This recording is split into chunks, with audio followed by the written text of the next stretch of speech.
আমার সম্মানিত বন্ধু ও মুরব্বিগণ, যারা এই দিনের মেহনত করছেন তাদের জন্য সবচেয়ে গুরুত্বপূর্ণ এবং জরুরি বিষয় হল রাতের কিয়াম নামাজ এবং তাহাজ্জুদ। কারণ আল্লাহর বান্দাদের আল্লাহর সাথে জোড়ানোর কাজ আল্লাহর নৈকট্য বা কুরব ছাড়া হতে পারে না। আল্লাহর বান্দাদের আল্লাহর সাথে জোড়ানোর কাজ আল্লাহর কুরব ছাড়া সম্ভব নয়। আর আল্লাহর কুরব বা নৈকট্য অর্জনের সবচেয়ে বড় মাধ্যম হল রাতের কিয়াম এবং নাফাল ইবাদত। দ্বিতীয় কথা হল, এই কাজে নাফসানিয়াত বা আত্মপূজা তখনই প্রবেশ করে যখন নাফসকে দমন করার আমল শেষ হয়ে যায়। হ্যাঁ, নাফসকে দমন করার আমল। আর নাফসকে সবচেয়ে বেশি দমনকারী আমল হল রাতের কিয়াম এবং তাহাজ্জুদ। সাথেরা বেচারা অহেতুক কথাবার্তায় লাইয়ানি ফালতু কাজে ফেসে গিয়ে রাত করে ঘুমায় এবং সকালে রাতের তাহাজ্জুদ ও কিয়াম ছেড়ে দেয়। যেই জিনিসের সাথে এই কাজের দূরতম কোনো সম্পর্ক নেই, মানুষ সেটাকে কাজ মনে করছে। শয়তান গীবাত নিয়ে আসবে, অহেতুক কথাবার্তা নিয়ে আসবে, আর এতেই অর্ধেক রাত পার হয়ে যাবে। তারা বলবে, আমরা তো একটা মাসআলা বা সমস্যা সমাধান করতে বসেছি। অথচ এই কাজে আসা সমস্যাগুলো তো কাজ করার মাধ্যমে সমাধান হবে, আর এই কাজে আসা মতপার্থক্যগুলো আল্লাহর সাথে সম্পর্কের মাধ্যমে সমাধান হবে। আমাদের বুদ্ধি কৌশলে কিছুই হবে না যতক্ষণ না আল্লাহর জাতের সাথে সম্পর্ক তৈরি হয়। কারণ যদি নাফল ইবাদতের এহতেমাম না থাকে, তবে নাফস বিজয়ী হয়ে যাবে। নাফস বিজয়ী হয়ে যাবে শুধু দুনিয়ার ক্ষেত্রে নয়, বরং দিনের কাজের উপরেও নাফস বিজয়ী হয়ে যায়। এজন্য রাতের কিয়ামের এহতেমাম করুন।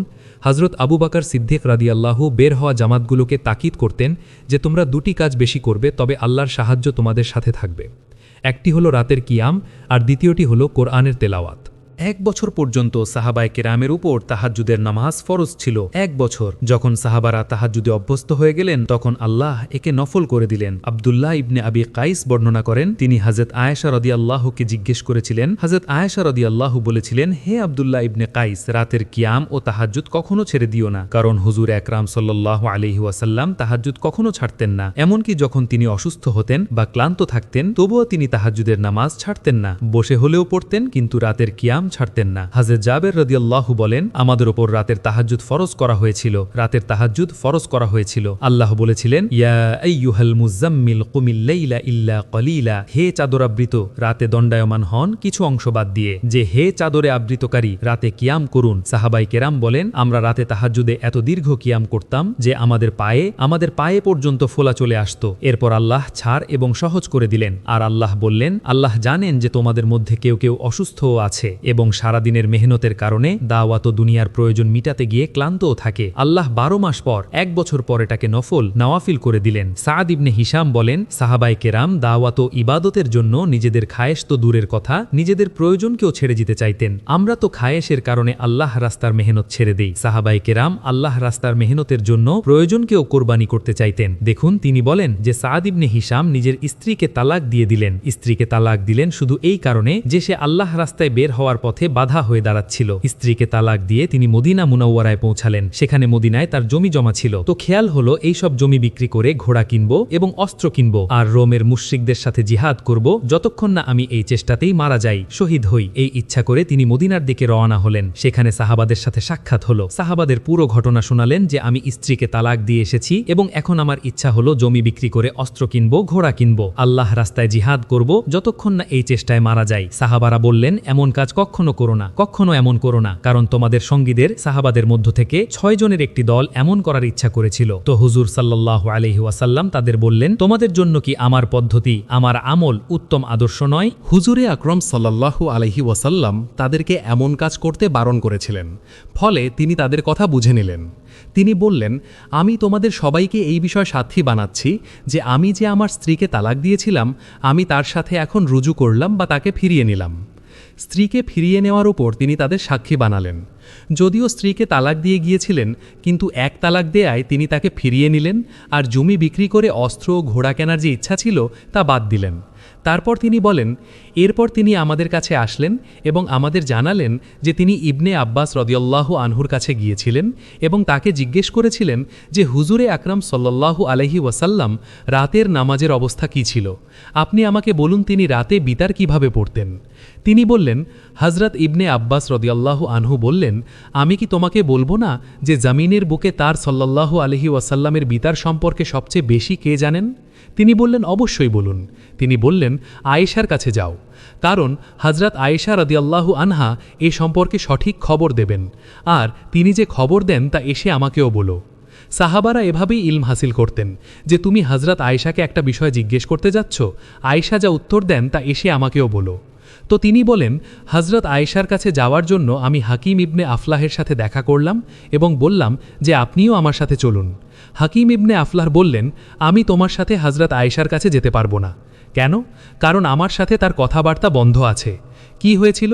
যে আমি হজরত আয়েশাকে বলেছিলাম, হজরত আলী এবং মুয়াবিয়া রাদিয়াল্লাহু আনহুয়ের মধ্যকার বিবাদ নিয়ে আপনি কোনো কথা বলবেন না, আপনি চুপ থাকবেন। কিন্তু হজরত আয়েশা আমার কথা শোনেননি, এজন্য আমি কসম খেয়েছি যে আমি তার কাছে যাব না। শুনুন, কিন্তু তিনি বলেন যে তিনি যেতে অস্বীকার করলেন। আমি তাকে কসম দিলাম এবং বললাম, না, আপনাকে আমার সাথে যেতেই হবে। ফলে তিনি আমার সাথে এলেন। হাকিম ইবনে আফলাহ আমার সাথে এলেন। সাদ ইবনে হিশাম বলেন, আমি এবং হাকিম ইবনে আফলাহ হজরত আয়েশা রাদিয়াল্লাহু আনহা এর খিদমতে হাজির হলাম। হজরত আয়েশা জিজ্ঞেস করলেন, তোমার সাথে কে? হাকিম। হজরত আয়েশা তাকে চিনে ফেললেন। আমি আরজ করলাম, হ্যাঁ, তিনি। হজরত আয়েশা আবার জিজ্ঞেস করলেন, তোমার সাথে এই দ্বিতীয় ব্যক্তিটিকে? আমি বললাম, সাদ ইবনে হিশাম। হজরত আয়েশা জিজ্ঞেস করলেন, কোন হিশাম? হিশাম ইবনে আমের। সাদ ইবনে হিশাম ইবনে আমের। হজরত আয়েশা রাদিয়াল্লাহু আনহা তার জন্যে তাকে দোয়া দিলেন এবং বললেন, হিশাম ইবনে আমের খুব ভালো মানুষ ছিলেন।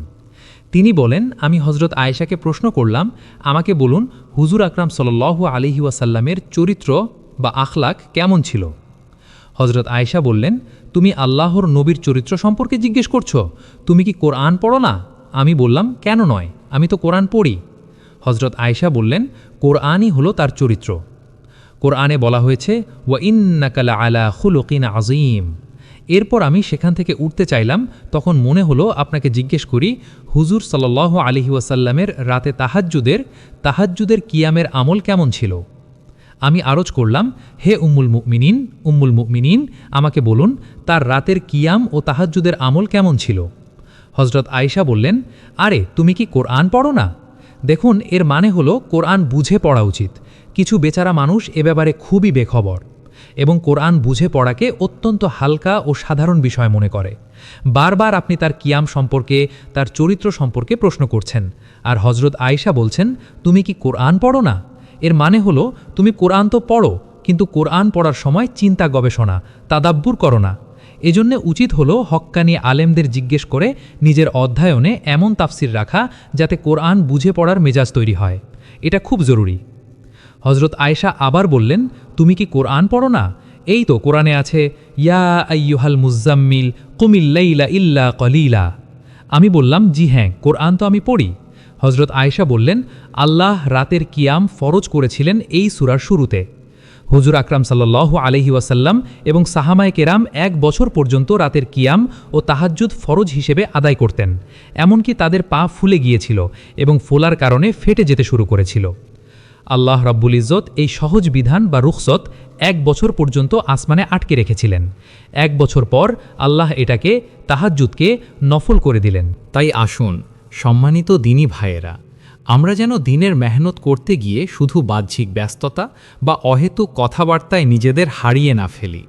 মনে রাখবেন, আমাদের কাজের রূহ বা প্রাণশক্তি হল মহান আল্লাহর সাথে গভীর সম্পর্ক, যা কেবল রাতের নিস্তব্ধতায় জায়নামাজেই তৈরি হয়। সাহাবায়ে কেরাম যেভাবে পা ফুলিয়ে নফসকে দমন করে আল্লাহর প্রেমে দাঁড়িয়ে থাকতেন, সেই ত্যাগের সামান্য ছিটে ফোঁটাও যদি আমরা নিজেদের জীবনে আনতে পারি, তবেই আমাদের মেহনত সার্থক হবে। আসুন রাতের আধারে প্রভুর দরবারে চোখের পানি ফেলি এবং জীবন্ত কোরআনের আলোয় নিজেদের চরিত্র গঠন করি। আল্লাহ আমাদের সবাইকে নাফসানিয়াত থেকে মুক্ত হয়ে তার পূর্ব বা প্রকৃত নৈকট্য অর্জনের তৌফিক দান করুন। আমিন। ভিডিওটি ভালো লাগলে শেয়ার করে দিন। জাযাকামুল্লাহু খায়ের।